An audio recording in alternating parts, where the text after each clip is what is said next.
Hello students, ఇవాళ video ఏంటంటే Jagananna Vidya Deevena. So జేవీడీకి సంబంధించి అమౌంట్ అనేది క్రెడిట్ అవుతుందా లేదా, సో ఎలక్షన్ కూడా అనేది అయితే వచ్చేసింది కదా, సో మరి అమౌంట్ పరిస్థితి ఏంటి అండ్ అంతేకాకుండా వసతి దీవెన అనేది క్రెడిట్ అవుతుందా లేదా మొత్తం డేస్ అయితే క్లారిటీగా చెప్తాను.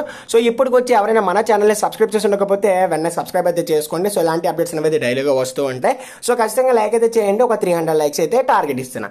ఇంకా టాపిక్లో వచ్చేస్తే 4 days బ్యాక్ ఏంటంటే సో జేవీడీకి సంబంధించి అమౌంట్ పెండింగ్ మీద సో జ్ఞానభూమి వాళ్ళకి అయితే మెయిల్ చేశాను. సో వాళ్ళ మెయిల్ ఏంటంటే మీకు చూపిస్తున్నాను చూడండి, gnabhumi.jvdskemes@gmail.com. సో వాళ్ళకైతే మెయిల్ చేశాను. సో వాళ్ళకి మెయిల్ చేస్తే సో వాళ్ళు ఏంటంటే it will be released soon అని చెప్పేసి 4 days బ్యాక్ అయితే సో మనకైతే ఇచ్చారనమాట. సో మళ్ళీ ఇవాళ మార్నింగ్ నుంచి కాల్ అయితే చేస్తున్నాను. బట్ ఏంటంటే సో మనకి వాళ్ళ నుంచి అయితే ఎటువంటి రెస్పాన్స్ అయితే లేదు. సో మేబీ వాళ్ళు ఏంటంటే ఫోన్స్ ఆపేశారేమో. అండ్ ఎలక్షన్ కోడ్ రిలీజ్ చేశారు కదా, సో మరి ఎలక్షన్ కోడ్ రిలీజ్ చేసేస్తే అమౌంట్ క్రెడిట్ అవుతుందా లేదని చెప్పేసి ఫస్ట్ ఆఫ్ ఆల్ గుర్తుపెట్టుకోండి. సో ఎలక్షన్ కోడ్ రిలీజ్ చేసేస్తే సో ఆ తర్వాత ఓకేనా, ఎలక్షన్ కోడ్ వచ్చిన తర్వాత ఎటువంటి స్కీమ్స్ అయితే రిలీజ్ చేయకూడదు అనమాట.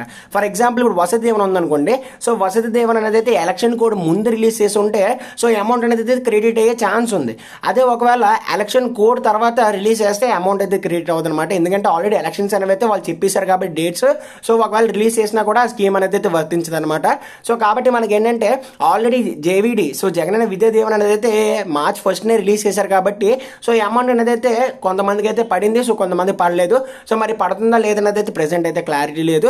సో వసతి దీవెన అయితే ఖచ్చితంగా అయితే పడదనమాట. సో ఎందుకంటే సో ఎలక్షన్ కోడ్ వచ్చేసింది కాబట్టి సో మనకి ఎలక్షన్స్ అయిన తర్వాత మళ్ళీ జగన్మోహన్ రెడ్డి గారు వస్తే సో అప్పుడు పడుతుంది. సో లేదు అంటే ఎలక్షన్ కోడ్ తర్వాత సో ఇటువంటి స్కీమ్స్ అనేవి అయితే సో రావడానికి అయితే ఉండదన్నమాట. సో ఇటువంటి స్కీమ్స్ అనేవి అయితే సో గవర్నమెంట్ అయితే ఇవ్వకూడదు అనమాట. సో కాబట్టి అర్థమైంది కదా. సో విద్యా దీవెన అయితే పడే ఛాన్స్ ఉంది. సో 50-50 ఛాన్సెస్ అయితే ఉన్నాయి. సో వసతి దీవెన అయితే మనకి 1 రూపీ కూడా పడదనమాట. సో కాబట్టి అర్థమైంది కదా. సో విద్యా దీవెన అయితే మేబీ ఒకసారి అయితే చెక్ చేయించుకోండి. అండ్ అంతేకాకుండా హెల్ప్ లైన్ నెంబర్ అయితే ఇక్కడ మీకు చూపిస్తున్నాం కదా 1903 అని చెప్పేసి. సో ఒకసారి వీళ్ళు కాల్ చేసి సో మీరు అయితే అడగండి సో అమౌంట్ అనేది క్రెడిట్ అవుతుందా లేదా అని చెప్పేసి. అండ్ మీ సచివాలయంలో కూడా ఒకసారి అయితే అడగండి. విద్యా దీవెన వరకు అయితే అది సో 50-50 ఛాన్సెస్ అయితే ఉన్నాయి.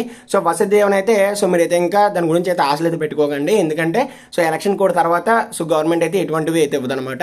సో వీడియోని ఖచ్చితంగా లైక్ అయితే చేయండి, తప్పకుండా సబ్స్క్రైబ్ అయితే చేసుకోండి. See next. Thanks for watching and Jai Hind.